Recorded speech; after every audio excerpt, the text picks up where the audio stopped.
Hello प्यारे student, कैसे हैं आप लोग। उम्मीद करता हूँ सभी प्यारे स्टूडेंट अच्छे होंगे। तो फाइनली स्टूडेंट्स, बात करेंगे अपन इस वीडियो में आपके कक्षा 10वीं अर्धवार्षिक परीक्षा 2025-26 class 10th half yearly examination 2025-26 गणित सब्जेक्ट, जो आपका मैथ्स का जो क्वेश्चन पेपर होने वाला है, तो उसके लिए जो क्वेश्चन आंसर्स हैं वो अपन इस वीडियो में कवर करने वाले हैं। तो एग्जाम से पहले कंप्लीट वीडियो देख के जाइएगा, डेफिनेटली जो है यहाँ से आपको 100% क्वेश्चन ज़रूर मिलेंगे। और ये पेपर कब आपका, ये पेपर आपका 27 नवंबर, ठीक है। तो आप लोग जो है एग्जाम से पहले आपको कंप्लीट वीडियो देखनी है, ठीक है। और देखो यहाँ पे मैं आपको सॉल्यूशंस भी बता देता हूँ कि अपन ने जो है कंप्लीट एक तरीके से सॉल्यूशंस की पीडीएफ भी बना ली एक तरीके से, ठीक है। तो हर एक प्रश्न को अच्छे से समझेंगे, ध्यानपूर्वक समझना। गणित एकमात्र ऐसा सब्जेक्ट है जिसमें से 70 नंबर भी आप इजीली ला सकते हो, और नए आने वालों के गणित में 0 भी आते हैं, ठीक है। तो ये गणित जो है कईयों को टफ भी लगती है, कईयों को फेवरेट भी होती है। टोटल नंबर ऑफ क्वेश्चन की बात कर लेते हैं। 20 क्वेश्चंस आएंगे पेपर में, और मैक्सिमम मार्क्स जो है वो आपको पता ही है 70 अंक का पेपर होता है। और पेरेंट आपसे एक छोटी सी रिक्वेस्ट है यार, अगर चैनल पे पहली बार है, चैनल को आपने सब्सक्राइब नहीं किया है तो वेट किसका करें, चैनल को जरूर सब्सक्राइब करें। बेल का जो नोटिफिकेशन है उस पर ऑल पे सेट कर लें, ताकि जैसे नेक्स्ट वीडियोस अपलोड हो आपके अदर सब्जेक्ट्स के, तो उनके नोटिफिकेशन आप तक पहुंच पाए। देखिएगा, सबसे पहले वस्तुनिष्ठ प्रश्न है, ऑब्जेक्टिव टाइप क्वेश्चंस, जिसमें से देखो फर्स्ट क्वेश्चन है। कुछ क्वेश्चंस अपन ने पिछले वीडियो में देख लिए थे, ठीक है, एक बार फिर से अपन देख लेंगे ताकि आपका रिवीजन हो जाए। देखो, sine square 80 plus cos square 80 का मान। तो प्यारे स्टूडेंट, आप लोगों को पता है कि अपन ने एक सरसमीका पढ़ रखी है, कौन सी भैया, साइन स्क्वायर थीटा प्लस कौन सी, कोस स्क्वायर थीटा वाली, प्लस क्या, कोस स्क्वायर थीटा। और इसका मान कितना होता है भैया, इसका मान 1 होता है। तो यहाँ पे देखो, साइन स्क्वायर थीटा की जगह कितना है, 80, इसमें भी 80 है, तो बराबर हो गया ना। कंपेरिजन अपन इससे कर सकते हैं कि sine square 80 plus cos square 80 को इससे कंपेरिजन किया कि sine square theta plus cos square theta, तो इसका मान आ जाएगा आपका स वाला ऑप्शन 1 आ जाएगा, ठीक है स्टूडेंट्स। नेक्स्ट प्रश्न देखना, एक वृत्त पर अधिकतम कितनी स्पर्श रेखाएं खींची जा सकती हैं। तो मैंने बताया था पिछले वीडियोज में कि मान लीजिए ये एक वृत्त है, तो इस पे जो है आप लोग अनंत रेखाएं, स्पर्श रेखा जो परिधि को टच करती है, ऐसे देखो, ये जो वृत्त की परिधि है ना, इसको ऐसे स्पर्श करें, इसको टच करें, तो ये आपकी स्पर्श रेखा होती है। और अपन अनंत रेखाएं खींच सकते हैं इसको टच करते हुए, ठीक है। तो इनकी कोई गिनती नहीं है, तो यहाँ पे ए वाला ऑप्शन आप राइट करना है, इसमें अनंत आ जाएगा, ठीक है। इस बंटन में देखो बहुलक बताना है, तो बहुलक यहाँ पे देखो 4 4 4, सबसे अधिक बार कौन सी संख्या आ रही है, 4 आ रही है, तो यहाँ पे दे वाला ऑप्शन राइट होगा। प्रश्न 4 है कि किसी पासे को एक बार फेंका जाता है तो अभाज्य संख्या आने की प्रायिकता। अब पेरेंट, पासे में कितने होते हैं, पासे को अगर अपन फेंकें तो अपने पास 1 आ सकता है, 2 आ सकता है, 3 आ सकता है, 4 5 6, ठीक है, इन अंकों में से आते हैं। लेकिन अभाज्य संख्याओं की अगर बात करें तो 2 हो गई, 3 हो गई और 5, यानी अनुकूल परिणाम टोटल कितने हो गए, ये अनुकूल परिणाम, ये 3 है बीच में, ठीक है। अनुकूल परिणाम कितने हो गए, 3। कुल परिणाम कितने, कुल परिणाम भैया 6। तो प्रायिकता क्या हो जाएगी, 3/6, मतलब 1/2 भाई, 3 एकम 3, 3 दूनी 6, इतना तो समझ हो गया, ठीक है। तो 1/2, तो ब वाला आंसर इसका राइट हो जाएगा स्टूडेंट्स। फिर नेक्स्ट प्रश्न देखना, किसी समांतर श्रेणी, वीडियो की क्वालिटी 480 कर लेना ताकि क्लियर आपको दिखे। देखो, किसी समांतर श्रेणी 13 10 7 4 का सार्वंतर होगा। सार्वंतर यानी डी बराबर क्या होता है, A2 माइनस A1। जरूरी नहीं A2 माइनस A1 करो, A5 माइनस A4 भी कर सकते हो, ठीक है, A3 माइनस A2 भी कर सकते हो। मतलब नेक्स्ट पद में से उसके पिछला पद घटा दीजिए। अब यहाँ पे 10 में से अगर 13 घटाएंगे तो कितना बचेगा, माइनस का 3। ब वाला ऑप्शन आपका राइट होगा। भाई, A2 की जगह 10 है, माइनस A1 की जगह 13 है, तो यहाँ पे माइनस का 3 आएगा ना इसका आंसर। कोई सी भी संख्या ले लीजिए, मतलब जैसे 4 में से आपको 7 घटाना है, या फिर 7 में से 10 घटा दीजिए, या फिर 10 में से 13। अंतर हमेशा इसका बराबर ही आएगा, माइनस का 3, ठीक है। और अगर अंतर बराबर नहीं आए तो वह समांतर श्रेणी फिर है भी नहीं, ठीक है। समांतर श्रेणी वही है जिनका सार्वंतर हमेशा बराबर होता है। अगला देखना, 72 और 120 का HCF बताना है। तो देखिएगा, इसका HCF कैसे बताओगे भैया आप लोग।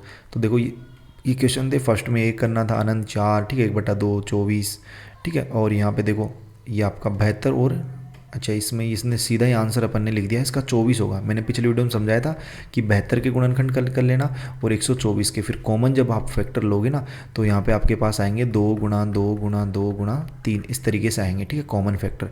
तो यहाँ पे 24 जो है ना, इसका HCF हो जाएगा स्टूडेंट्स, ठीक है। तो आप लोग इसमें 24 लिख लेना, ऑप्शन नंबर आपका से। ऑब्जेक्टिव टाइप है तो आपको एक्सप्लेन नहीं करना, केवल आंसर बताना है। देखो, बिंदु 3 4 की वाई एक्सिस से दूरी, तो जब वाई एक्सिस से पूछे हमेशा तो एक्स का निर्देशांक बता दीजिए।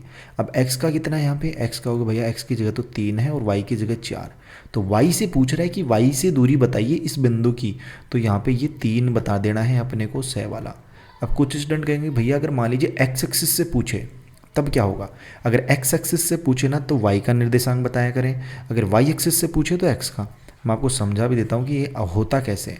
जैसे ये मान लीजिए, ठीक है, ये अपना निर्देशांक है, इसमें दे रखा है 3 और 4, 3 कहाँ पे होगा, 3 होगा भैया मान लीजिए यहाँ पे, जैसे मान लीजिए 1 2 3 इस तरीके से, इधर भी मान लीजिए 1 2, ठीक है, मान लीजिए लगभग यहाँ पे इस वाई, ये वाई की रेखा ना भाई, ये वाई की होती है, ये एक्स की होती है, इस वाई पे मान लीजिए लगभग यहाँ पे है आपका 4, ठीक है। तो इस वाई की वाई एक्सिस से, देखो इस वाई बिंदु की पूछ रहा है, इस वाई एक्सिस से इस बिंदु की, इस 3 वाली बिंदु की कितनी दूरी है, तो यहाँ पे ये डिस्टेंस कितनी है, 3 ही तो है, तो यहाँ पे 3 लिख देना, ठीक है। इस तरीके से समझ में होना चाहिए, डाउट आपका क्लियर होना चाहिए, ऐसे नहीं कि आंसर आ गया कैसे आ गया, ठीक है, कैसे आया वो आंसर ये भी पता होना चाहिए।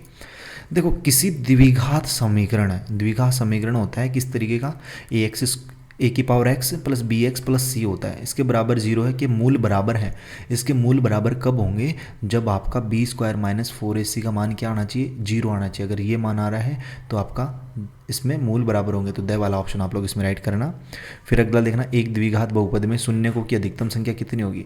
बहुपद कैसा है, उसने बोला है एक द्विघात बहुपद, कैसा है पेरिस्टूडेंट, बहुपद द्विघात है भैया। जब बहुपद द्विघात है तो उसके शून्यकों की संख्या भी क्या होगी, 2 ही होगी, तो ब वाला ऑप्शन आप लोग इसमें राइट कर लेना। वृत्त के चाप की लंबाई का सूत्र क्या होता है, क्या होता है, तो इसमें स वाला ऑप्शन आप लोग राइट कर लेना, ठीक है। और फिर नेक्स्ट देखना, फिर रिक्त स्थान की पूर्ति कर उत्तर पुस्तिका में लिखना है। देखो कोस थीटा बराबर 1/√2 दे रखा है, और पेरिस्टूडेंट देखो मैंने पिछले वीडियोस में भी आपको बताया था कि अगर आप लोगों ने पेरिस्टूडेंट अभी तक अपना बैच परचेस नहीं किया है तो किसका वेट कर रहे हैं, ठीक है। इस बैच को जरूर से परचेस कर लीजिए, ओनली फॉर 299 का ये बैच है जिसमें आपको ऑल सब्जेक्ट के क्वेश्चन आंसर्स मिलते हैं। अभी आपके देखो मैथ्स का पेपर बाकी है, हिंदी का पेपर बाकी है, कंप्यूटर वगैरह का, ठीक है, और वो स्वास्थ्य शारीरिक शिक्षा वाले, तो इनके इसमें क्वेश्चन अपलोड हैं ऑलरेडी, और इनमें से 100% आपको क्वेश्चन मिलते हैं प्रत्येक सब्जेक्ट में। इसमें 50 से 60 मार्क्स का मैटर इसमें आया था, ठीक है, और गणित में भी डेफिनेटली आएगा, तो आप लोग ज़्यादा ना सोचें, जल्द से जल्द परचेस करें।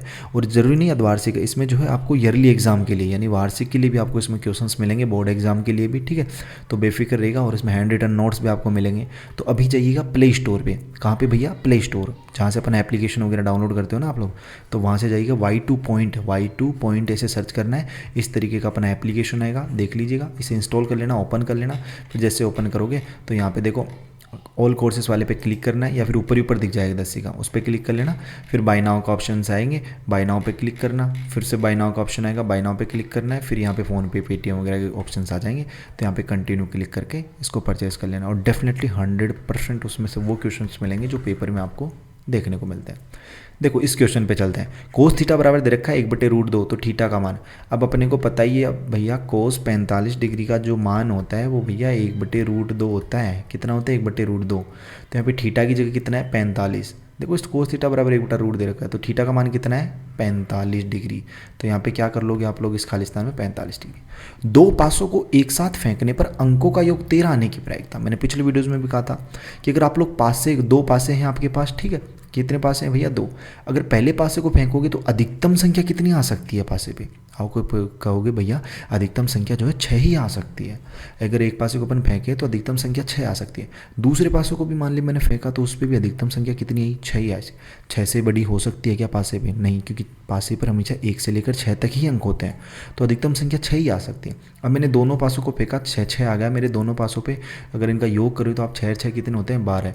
तो हमेशा 12 से ज़्यादा कभी हो ही नहीं सकता दोनों पासों को फेंकेंगे तो। और ये बोल रहा है कि अंकों का योग 13, तो 13 तो कभी बनेगा ही नहीं, तो इसकी प्रायिकता क्या हो जाएगी, इसकी प्रायिकता हो जाएगी 0। अब tan 30 डिग्री और tan 60 डिग्री का मान, tan 30 डिग्री का मान होता है भैया 1/√3, और tan 60 का मान होता है √3, ठीक है, गुणा है साथ में, तो ये √3 से √3 कैंसिल हो जाएगा, मान आएगा आपका 1 इसमें, ठीक है। इसमें आपको आंकड़ों का परिसर बताना है, तो देखो यहाँ पे इसका सॉल्यूशन कैसे करोगे। देखो यहाँ पे कंप्लीट PDF भी है, अगर आप लोगों को वैसे समझ में नहीं आ रहा है, राइटिंग पेन वाली मैंने जो लिख रहा तो इसमें समझ लीजिए, ठीक है। तो ये जो है आपके आंसर्स हो जाएंगे। देखो ये इसका √3 आ जाएगा, आंकड़ों का परिसर उसमें बताना था, ठीक है, परिसर वाले का सॉल्यूशन नहीं किया गया इसमें परिसर वाले का सॉल्यूशन अपन ने नहीं किया है, कोई बात नहीं, ठीक है। नेक्स्ट प्रश्न अपन देखते हैं, 196 के अभाज्य गुणनखंडों की घातों का योग। तो यहाँ पे देखो किस तरीके से करोगे, तो यहाँ पे देखो कहाँ गया प्रश्न, हाँ ये रहा। तो 196 के गुणनखंड कीजिए, सबसे पहले 2 का भाग जाएगा, 98 बार आ जाएगा भाई, 19 में 9 बार, 2 नाम 18, तो फिर 1 से रहेगा, 2 अंटे 16, ठीक है। फिर 2 का देंगे 98 में 49 बार जाएगा, 49 बार, फिर 7 का जाएगा 7 7 का अगर 49 में भाग देंगे तो 7 बार जाएगा, फिर 7 का 7 में जाएगा 1 बार। तो यहाँ पे देखो 2 × 2 × 7 × 7 घातें जोड़िए, 1 घात है इसकी, 2 की घात भी 1, 2 की मतलब कितनी घात हो गई टोटल, 4 घात। तो इसका राइट आंसर कितना आ जाएगा स्टूडेंट्स, 4 आ जाएगा भैया। फिर नेक्स्ट देखना, यदि वृत्त की त्रिज्या r है, ध्यान रखना त्रिज्या इसने दे रखी है कैपिटल R, स्मॉल आर मत कर लेना, क्योंकि अपन फॉर्मूला जब लिखते हैं ना, अपने को कोई सूत्र पूछता है, फॉर्मूला पूछता है, ठीक है, तो अपन त्रिज्या स्मॉल आर ही लिखते हैं बेसिकली, ठीक है। लेकिन इसने क्वेश्चन में दे रखा है ऑलरेडी कि कैपिटल आर है, और कोण भी हम दे रखा है इसने कैपिटल पी है, तो त्रिज्यखंड का क्षेत्रफल का सूत्र लिखिए। तो आप जब इसका आंसर लिखो फॉर्मूले में तो हमेशा कैपिटल आर का ही यूज़ करना है, कैपिटल पी का ही, क्योंकि क्वेश्चन में दे रखा था, बस ये ध्यान रखना है, बाकी सब सही है। आप अगर ऐसे करो ना, पाई r² और स्मॉल p लिखो तो एग्जामिनर गलत भी मान सकता है, बाकी फॉर्मूला तो सही है कि r² होता है, ठीक है, लेकिन जब कैपिटल में दे रखा है तो कैपिटल में ही लिखना है। तो ये उसका फॉर्मूला होता है पाई r²p/360 डिग्री, ठीक है। नेक्स्ट प्रश्न पे चलते हैं स्टूडेंट्स, अपना अगला प्रश्न देखिएगा। हाँ, अति लघुरात्मक प्रश्न है, 9 sec² theta minus 9 tan² theta का मान ज्ञात करो। कर देते हैं भैया, जब आप कह रहे हो कि मान ज्ञात करो तो करेंगे भैया, मान भी ज्ञात। देखो इस तरीके से है, अब यहाँ पे मैं 9 कॉमन ले सकता हूँ ना भाई, इसके पास भी 9 है, इसके पास भी 9, तो 9 को अपन बाहर पटक देंगे, यहाँ पे इन दोनों में से खींच के अपन बाहर पटक देंगे, भैया हमें दे दो क्योंकि आप दोनों के पास है 9। अब यहाँ पे क्या बचा, sec² थीटा, इसके पास क्या बचा माइनस tan² थीटा। अब अपने को एक सर्व समीकरण पता है, देखो सर्व समीकरण याद रखा करो, ठीक है, उसी से पूरा क्वेश्चन सोल्व हो जाता है। अब sec² theta minus tan² theta बराबर होता है 1, ठीक है। अगर मान लीजिए यहाँ पे आपको सर्व समीकरण नहीं याद रहती तो फिर आप सॉल्व ही नहीं कर पाओगे आगे, ठीक है। तो सर्व समीकरण याद रखा करें। बाकी त्रिकोणमिति तो सबसे इजी चैप्टर है पूरे मैथ्स की, अगर बात करें तो ट्रिग्नोमेट्री जो होती है, चैप्टर ट्रिग्नोमेट्री वाले जितने भी, वो सबसे ईजी है, ठीक है। मतलब बोर्ड एग्जाम के लिए भी आपके लिए इंपॉर्टेंट है, 6 मार्क्स के क्वेश्चन भी आते हैं उसमें, तो आप लोग जो है ये फॉर्मूले तो जरूर याद करें। तो इसकी जगह आप लोग 1 रख देना, तो यहाँ पे 9 × 1 कितना हो जाएगा, इसकी जगह अपन ने क्या रखा 1 रखा, तो 9 × 1 कितना 9 आएगा ना, यहाँ पे गलत लिख दिया अपन ने इस आंसर में, हाँ इस तरीके से कर लेना, ठीक है। फिर देखो नेक्स्ट प्रश्न अपन देखेंगे क्या है कि द्विघात समीकरण है ax² + bx + c बराबर के 0 के मूल ज्ञात करने के लिए श्रीधर आचार्य सूत्र आपको बताना है।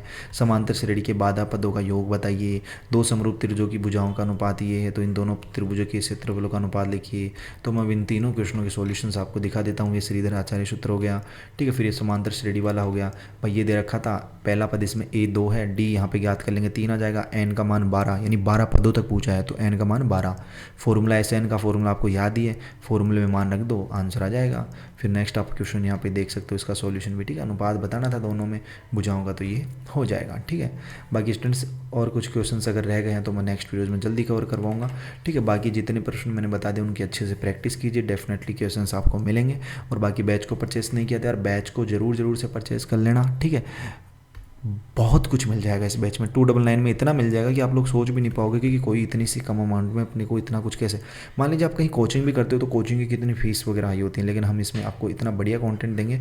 मतलब देखो आपको प्रत्येक सब्जेक्ट के इसमें हैंड रिटन नोट्स मिल जाएंगे, ठीक है, और भी आपको वीडियो लेक्चर्स भी इसमें मिल जाएंगे। तो बेफिक्र रहिएगा, जरूर से परचेस कर लीजिए इसको, ठीक है। बाकी कोई भी डाउट हो तो आप कमेंट बॉक्स में बता सकते हैं। और चैनल को सब्सक्राइब नहीं किया था, चैनल को तो जरूर सब्सक्राइब किया करें, इतना तो कर ही सकते हैं, इतनी मेहनत से आपकी वीडियोज़ अपन बनाते हैं।